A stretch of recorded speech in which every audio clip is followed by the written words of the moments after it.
Well, yeah, we're random tangent, fanatics apparently. Or Random tangent pros. fanatics. Or pros, whatever you want to call it. So we should Random talk of tangent pros, huh? we should talk about Silverstein, huh? Yeah, I mean, I went to the show in Madison and you were at the show 2 days later in Syracuse area, Yeah, right? and there wasn't even an in between. I think there was literally the next stop. It might have been. I don't know. I didn't really look at that. Dismiss this. Dismiss. Sorry, it's yelling at me. Yeah, it was the next stop. Oh, well, that's funny because it's like, oh, mine and then yours were like, no, no, there was a day in between though for Yeah, there was a day in travel. between, and then they went back through Canada, if I'm not mistaken. That would make sense though, because they came upstate New York and then Canada's a lot closer. Yeah, but that's like backtracking. Go to Canada for I don't know. I'm I not don't the know tour either. manager. I'm not either. I didn't set the tour up. I So, didn't I didn't put it in a venue that you hate. oh my God, we'll get there. We'll get there in this conversation. So we decided to talk about this because apparently we had two very different experiences at the Silverstein show, Yep, the which is the 25 years of Silverstein. What? 25 years of noise. Well, of Silverstein. Whatever. Yeah, it's Silverstein's noise, dang it. Um, so uh, when was your show? Yours was what, the fourth? May the fourth be with you. The day after my Cinco de Tres Yeah. party. Mine was on Um, the day, of Star Wars Day. you had Star Wars Day, and they played Madison. Madison at the Sylvie, which I had never been to that venue before. So what's okay, let's start with what's your review of the Sylvie? I really like it. It's a really nice venue. It's pretty new actually. It's only been around for I don't even know, like 5 years maybe. Could be longer though. I'm not sure. I'm not sure. I'd have to look it up. But yeah, I mean, it was easy to get in, although they were like really, really adamant on like metal detecting me because of my, studded belt. It's every time I go to a venue and they have, metal detectors, it's like I lift up my shirt and I'm like, it's my belt, but yet they still have to wand me. Yeah, of course. They don't trust me. Does That'd your be under something someone would say though. It's just my belt. Yeah, And then they'd that's bring a true. weapon in and then attack someone. So my venue was Water Street Music Hall in Rochester. I'd been there once before, about 18 years ago. Actually found the show while we were sitting there waiting for the, not sitting, standing there. We were standing there waiting for the show to start. I was like, I've been here once, but I couldn't remember the show. And so actually, I have a long list of bands that I've seen live, and I go through my list of bands. And I finally found the first time that I saw The Devil Wears Prada. So I knew I saw The Devil Wears Prada there. I couldn't tell you what year. And it was wedged in between a Warp Tour. So I'm like, okay, so it had to have been around this time. And sure enough, I found it. It was like June something of 2007. Um, it's not a bad venue, at least not from what I remember. There's an upstairs balcony, and it allows a lot more people to fit in the room. It was closed for the Silverstein show, which must have been close to sold out. Um, and that's just the beginning of where my what the fuck starts about my show. So, all right, let's go through. Should we go through the bands? Yeah, I mean, We talked about the venue. I'll I'll gripe talk I'll about the talk a venue little more as more I about go. my venue though. I mean, my Sure. venue, the stage was immaculate. Like it was so big and like the lighting they had set up there was just like amazing. Like the light show was just amazing. And it's not Silverstein lighting, it's just the house lighting there was just great. The sound was good too. I mean, they had a balcony, and I know they had VIP reserved seats in balcony too, but they also had standing room only up there. So if you wanted to go upstairs, you could. We didn't go upstairs because we popped a squat right by the I don't think Papa Squat's what you're looking for. well, whatever. We ended up standing right by the lighting guy. So it's fun kind of watching him pushing all his buttons and stuff. I'm like, man, that's a lot. That's a lot of work. I Yeah, thought about being a lighting technician once.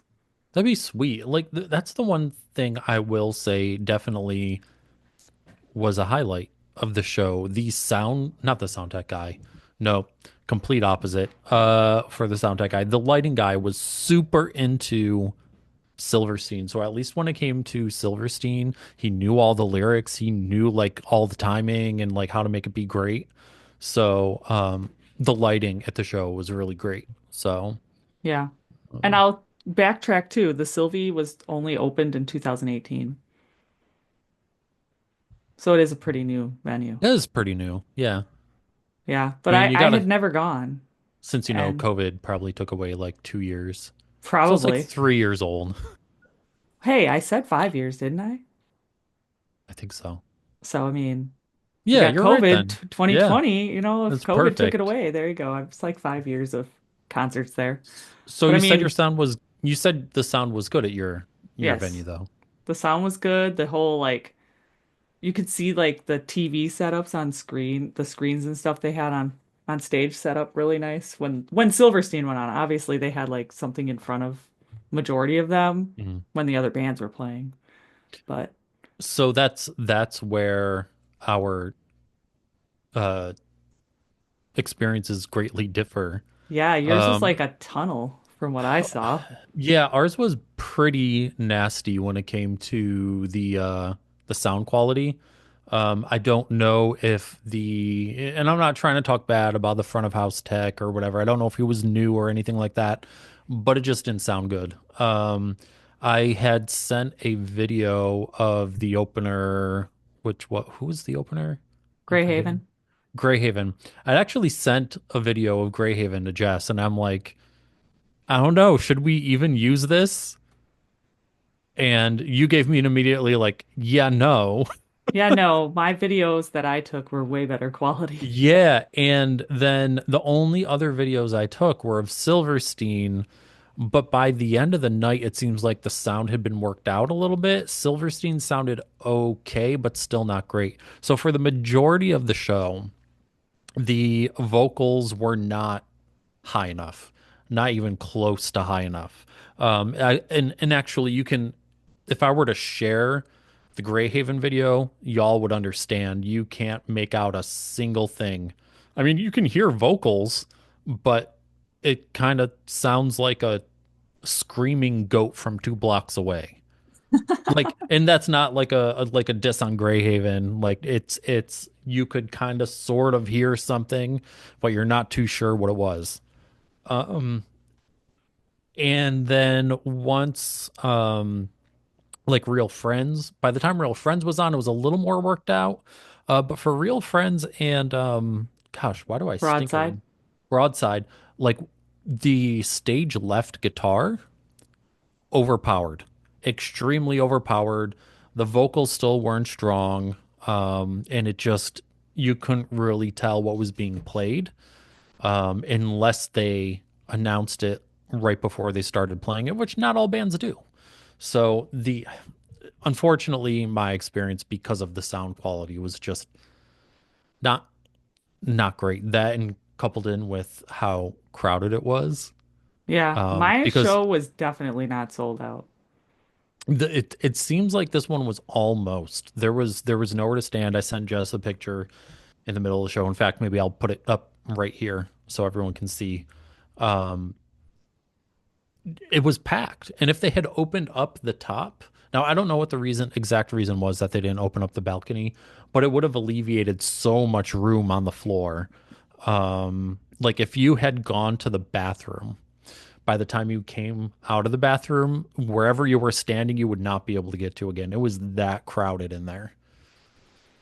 Yeah, I was not crowded whatsoever.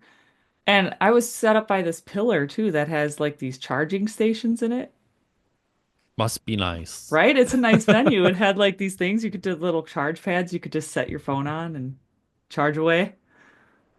Now, how far away was it for you? It's about an hour-ish, About an 45 hour. to an hour, depending on traffic Okay, yeah, from where we we live. it was about an hour 20 for us. So, Yeah, to put in perspective, Milwaukee's about 30-ish minutes. okay, you're almost right So in between the two. almost, almost. Milwaukee's still closer though, so. And Yeah. Chicago's like over 2 hours, especially with traffic. So, what about Silverstein and their actual performance? Well, I mean, Greyhaven came on first and they were good, but I mean, they weren't my biggest cup of tea. And I mean, I'm sure there's Your plenty. smaller cup of tea? It was a small cup of tea for me, It I was guess. maybe like I a mean, they were 2 ounce good, shot glass of tea. but I mean, like, and the crowd seemed to like them. They had some fans in the crowd and everything. But I wasn't super into them. But I remember seeing, and then Broadside came on, and I'm like, I swear I saw Broadside back in the day, and I think I told you it was like 2013 Warped Tour. Yeah. I saw Broadside at, and so I was like, oh, I know this band. I don't remember any of the songs because I really didn't keep listening to them that much after 2013 Warped Tour. And I think they were actually a new band to me at Warped Tour that year. Like I just went over to the Ernie Ball stage I think they played on, and I was like, "Oh, let me check out this band." And I mean, they're good. Someone my friend was there at the show, Laura. She came up because she lives well down. She lives north of Madison. And so she came to the show alone, so she kind of hung out with us for a little bit. But she was like saying how the lead singer, she's like, he looks like he's from like the 1950s, the way he was dressed, like a greaser. Yeah. Yeah. Yeah. And he had like fancy shoes on. I don't remember what his name is, but yeah, he had this 50s kind of look going, which It was was like very cute, like nerdcore. right? Nerdcore. It was a vibe. It was a vibe. And then Real Friends came on, and I mean, they had a lot of fans there. The crowd was going crazy. I don't know if they did it at your show, but the singer came in to the crowd and sang some Yes. stuff. I'm Yep. sure he did that at your show as well, but Yeah, my yeah. friend Cassie's got a video of him like right next to her. Oh, Yeah. well, see, she should have sent you the video. We could have posted it online. I've got it. Oh, well, It's we only like still seven could. seconds long. Oh, well. I got video of him, but it's like from further away, so. Yeah. But it was nice seeing like some of the fans like screaming the words to the song that he was singing like while he's walking around in the crowd and all that. I love seeing that kind of stuff, that kind of interaction at a show, so that makes me like a band a lot more when they interact more with their fans, and do stuff like that because it makes it, more personal with the fans. Yeah. If you get what I'm saying, Chris. Yeah, I get what you're saying. Um, what I found interesting was that I just kind of, well, by the time Real Friends came on, I was an undisclosed amount of Red Bull and vodkas in. Uh-oh. And what I thought was great was just being able to, okay, so funny story, short story. When I do end up drinking at a show, which I tend to because I'm only really a social drinker, I don't really go out of my way to drink or anything. But like when I'm at a show, I'll get to the point where like I'm like, okay, I need to stop because I'm starting not to be able to recognize the songs, right? And I can have that mental switch. I was able to ride that line with the Real Friend songs that I knew. I'm like, oh, okay. I still recognize the song, but if I have one more, I'm not going to recognize the songs. So I was able to stop. Well, that's Um, good because otherwise you wouldn't have known any Silverstein songs by then. oh, I would have known Silverstein songs for sure. Being one of my favorite bands and all. But uh, yeah, yeah, it just the whole show was quite a vibe. I mean, it was different. Maybe it's because it's mostly us elder emos showing up at these shows now. Yeah. It's not how it was when we were young and like we're all like stage rushing and crowding in and like and that kind of stuff where we're just old and enjoying it, I guess. Yeah, I mean, there was still a pit at my show. Yeah, I saw that circle pit you had Yep, going. there was a circle pit, but there wasn't that many crazy people in the pit. I mean, there was a couple guys that were just doing the whole arm swings and trying to, you know, go crazy. Nothing wrong with some windmill. Although, I'm sorry, you can't really windmill a Silverstein. They were Um, windmilling to everyone. okay, so what about Silverstein? How Silverstein, I really enjoyed the show actually. The whole production of it, like with the screens on stage and everything, and like that the beginning opening little credit and story and stuff, that was very nostalgic. That got you in the feels, and I really like that. That was a good touch. Because I mean, it's 25 years they've been a band, you know? And you got like yeah. old video from like way back in the day and up to earlier stuff and everything. Can you recall anything specific that was in that video? I know they had some of the um video shoot where they were playing Clue characters. I'm pretty sure that's Smile in Your Sleep. I know they had like behind the scenes on that a little bit. Yeah, I don't remember exactly. I actually should That's look it up on YouTube and see if anyone's got video of the opening y- stuff yeah, again. I think they need to do a documentary if they're not already having one in the works, because I feel like yeah, for 25 years you should be having a documentary. for sure. They for sure also goaded quarantine. Like all the things that they did during that time, like the live streams and everything else, like just awesome. Yeah, Um, I definitely feel need a like Silverstein documentary. there was definitely MySpace references in that video. You know, if we can find it, I will attach it at the end of the episode. Yeah. I will steal it from another YouTube and attach it at the end of our episode. You could message that YouTuber and be like, "Hey, can we use your video at the end of our video? We'll give you credit Um, and we'll tag you in it." yeah, but I mean it like it was a nice way to Open start the off show, their yeah. open the set. Now for anyone who didn't go or maybe had too much to drink like I almost did. Um what do you think about the fact that they played backwards through time throughout their discography? I liked it because everyone wanted the songs they ended with the encore. That was all the stuff everyone was super waiting for.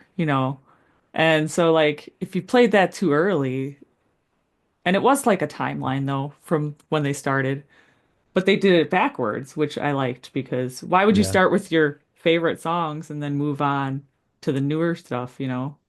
Yep. I liked it. I liked that they did it that way. And I Yeah, liked all the little videos they had playing during certain songs and everything too. it was definitely interesting the way that they did it and the fact that they picked out like the two I'll say most popular from each album. Because, you know, even though they are one of my favorite bands, I admittedly like two or three albums I don't know very well.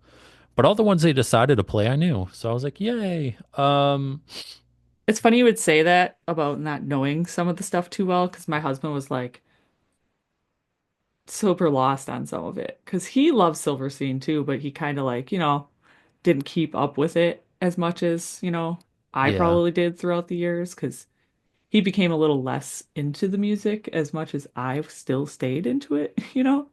I mean, hell, started a podcast. I know, Uh, right? but yeah, so he's like, oh yeah, I've been listening to Silverstein a lot again, trying to get back in touch, ever since he went to the show. So it was nice that it kind of brought him back into it.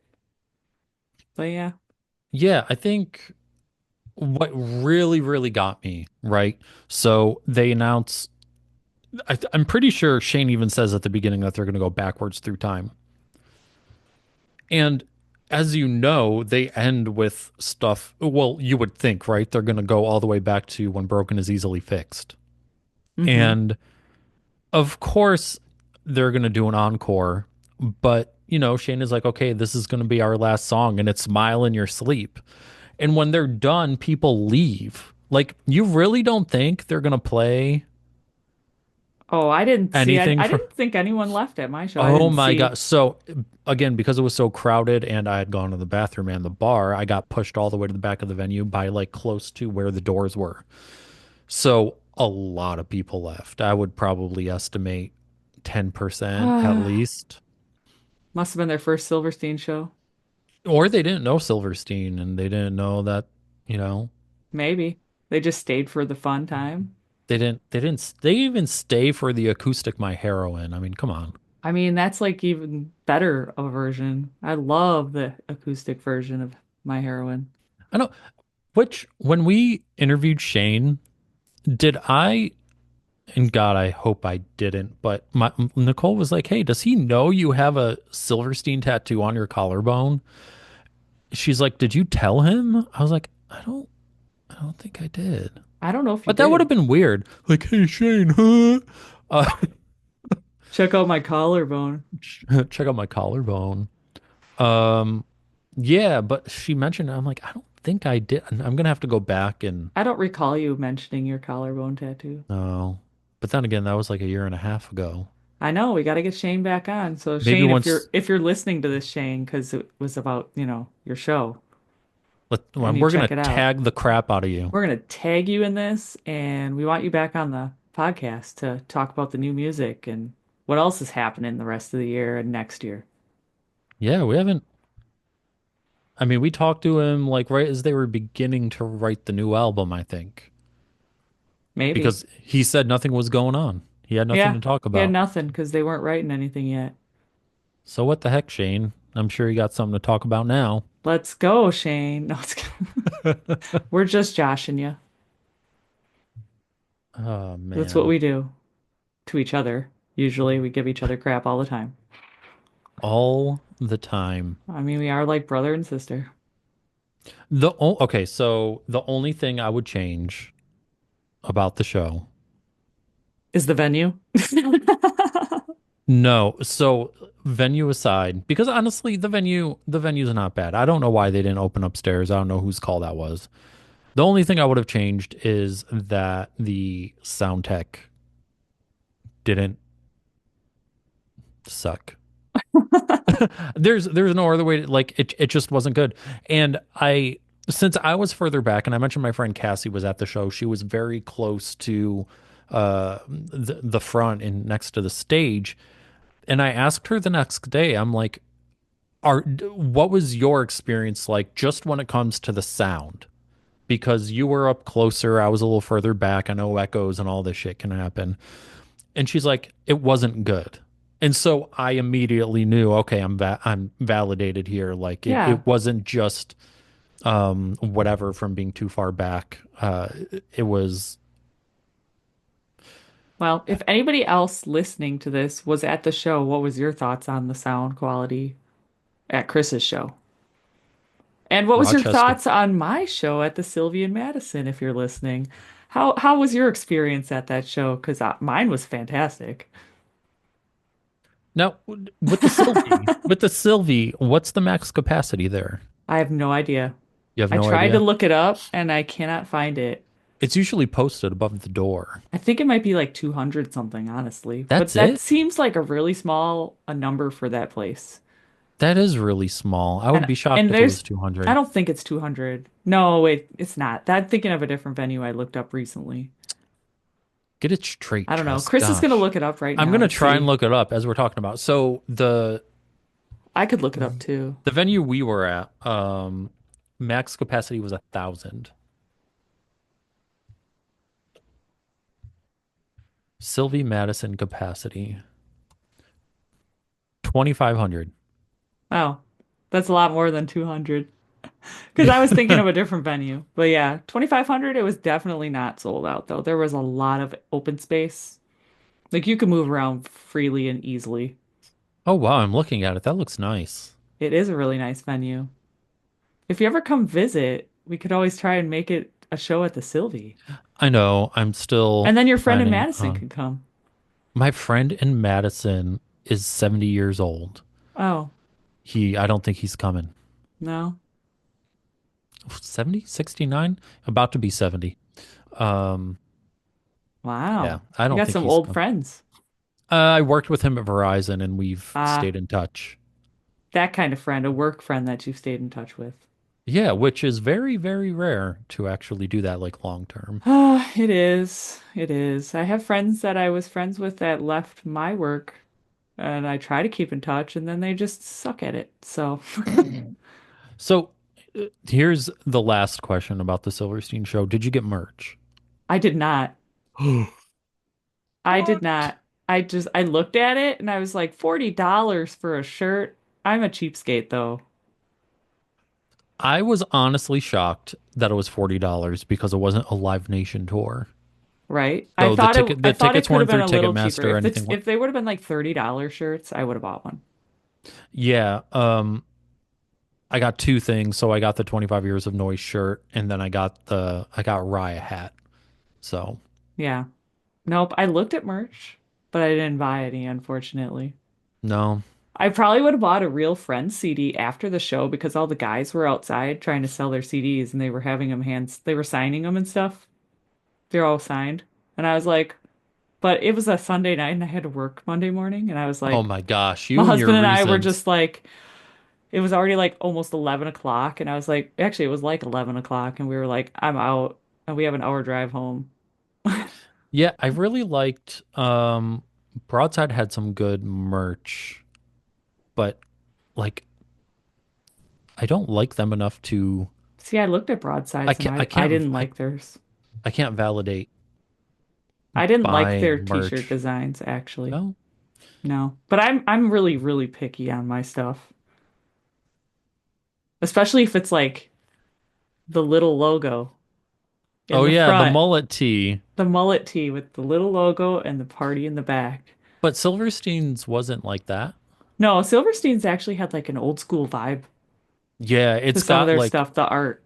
it's got like a collage of the all their albums on the Not even 25 that, years of just some Noise of the shirt. other shirts they had. They had like the wild designs like they had back in the earlier Late, MySpace days. yeah, the late I 2000s loved that into early stuff when it was 2010s. like the like loud colors and like the screaming designs and stuff.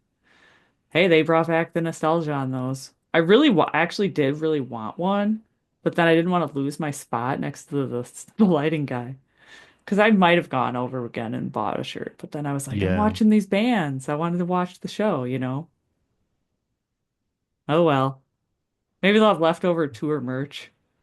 maybe I'll do a little in sale. weird sizes like extra small and 3X. Well, I can fit in a small and a medium. Actually, when I was there, they were already running out of sizes. Uh-oh. Um, like I was actually gonna get those. Did you see the shorts they had? No, I didn't see the shorts. So okay, so they had a pair of shorts. I was actually gonna grab them. They had like small, large, and 2X left. And by the time I went back to the merch to actually buy it, they only had small and 2X. I'm like, dang it. Yeah, Taylor said he liked the hoodie, but he wasn't spending $70 on it. And I was like, but you spent like 60 on a Store of the Year one. He's like, yeah, and then I got it, and then it doesn't fit him quite right, so he just gave it to me. So it's my hoodie now. So what you're saying is he doesn't want to spend $70 on a hoodie for you. That he probably would end up hating still, because he has a weird long torso, so Yeah, I do too. depending on the type of hoodie it is made out Yeah. of, Yeah, it's tough because theoretically I should be shopping at like Big and Tall to get right? like the extra long or like the tall shirts and everything. And for a while I did. In Wilmington there was like a Gap tall or Old Navy tall, like little outlet right next to the regular How whatever tall are store it you was. again? 6'2". Ah, well, Taylor's like 6'3". Yeah. So it's like it's annoying because like if it's not that little bit of extra length, it just ends up meeting at your pants line. And then if you stretch, you're like showing off your midriff to everybody. Yep. The struggle's real for you tall people. Yeah. And the other struggle of being a man Yep. is, and I've voiced this to, I gosh, a couple male friends. Um, why do male pant sizes, once you hit 34 waist, you go up by twos? Like, I ain't no 34, but I ain't no 36. I need a 35, but they don't exist. That's just how it goes, I guess. Well, what the hell? Taylor Apparently, I need to put Taylor's on got an that extra struggle. inch. Taylor's like a 32, 34, which is usually the size that's not non-existent to find sometimes. Yeah, they are hard to find. And then depending on, wow, we got off. Anyway, Silverstein, I want your shorts. Shane, if you get more, hit me up. This is what we do. We get off on random side tangents about pant sizes. On our next episode, we dive into the inequality in men and pants, women's pant sizes. Yeah, I mean, they don't make pants very nice for women with big booties. No, but for the short ladies, y'all have petite sizes This is true. or short sizes, depending on which one, like what brand you're shop. Like what? Everyone always says, like, they're always like, all my coworkers are always like, what are you talking about? You don't need to lose any weight. You're super skinny. I'm like, yeah, I'm skinny in certain areas, but not in my booty. That's the hardest part with finding Uh, pants. Or they're too short for me, and then I pull them up and I'm like, yeah, that's not fitting over my booty. Mm-mm. And I like my pants long because I am kind of tall for a girl since I'm 5'8.5". yeah, yeah, this is kind of tall for a girl. For a girl, But like, did it used to be easier in the early 2000s when low rises were what's up, or is it like better now that it's mid or high rise? ah, nothing but I will never go back to a low-rise jean ever again. But they're coming back. No thanks. So are bell bottoms, but I don't want them either. Skinny jeans for life, and now high-waisted is my best friend. What about flare? Are you gonna get back into flares? That's pretty much the bell bottoms. Flares. No, no, bell bottoms and flares are vastly different. Whatever. Flared jeans, bell bottoms. I was really into flares back in the day, but Bell bottoms are like your Jinkos. no, those are just big ass pants. Well, there you go. Apparently, that's what you need is because I did never owned a pair of Jenkos. no, Nope. I I think I borrowed a had pair from two. my friend, but that was in high school when we were doing ghetto day at school Ghetto day. for Spirit Week. I don't think they'll Okay, allow this that anymore this had to have at been in the school. 90s because That was like 2000s, early 2000s. and you were allowed to have ghetto day. Apparently. I don't think they called it ghetto day though. They called it something else, but it was pretty much, wear your baggy Jenkos and a wife beater. I don't know. Times are different now. They definitely would never go for that. If there's a picture of that in existence, I need to see it. There might actually be a picture of me wearing those Jenkos. I'd have to look back. And I think I had a freaking bandana on my head too. I was going all gangsta. Uh, Chris is All right. laughing his All butt right, off Biggie. now. Hey, old school hip hop, my favorite thing. I love old school hip hop. New school stuff, screw that. Anywho, We are really going on a we tangent are now. definitely on a tangent. We've pretty much stopped talking about Silverstein. I mean, we talked about merch, and there really isn't much else to talk about. Yeah, I would agree. That's where I was stopping with my. This is all going to be cut out probably anyway. Maybe. We'll see. We like to keep it real, remember? Keeping it real, talking about Gangsta Day.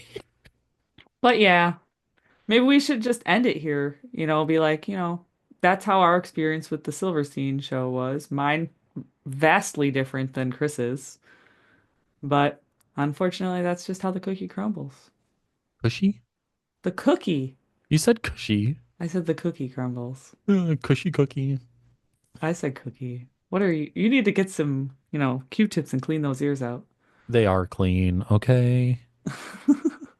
I use that But Debrack we stuff. would love to hear from listeners. If you went to the show, how was your experience? I would like Either to see what other people's experience was. yeah, either at the same venues or just different. Because I know we're on the this was like the second half of the tour because Hmm. first leg finished. This is the second leg. Yep. It's a very long tour. Yeah. We are the afterthought of the tour. You know what? I was fine with that though. I was like, originally they weren't coming anywhere near here, and I was like, yes, when they announced the second leg. So that was exciting. But yes, please tell us about your experience at the show, even if you went to the first leg or the second leg. Let us know. We want to hear it. Yep. Thanks everybody. Yep. Thanks for listening to our talk about the Silverstein show and, all our random banter and Coming soon. tangents. JAMXP Ghetto Day. Jam XP. I'll do the mullet. I'll wear a mullet.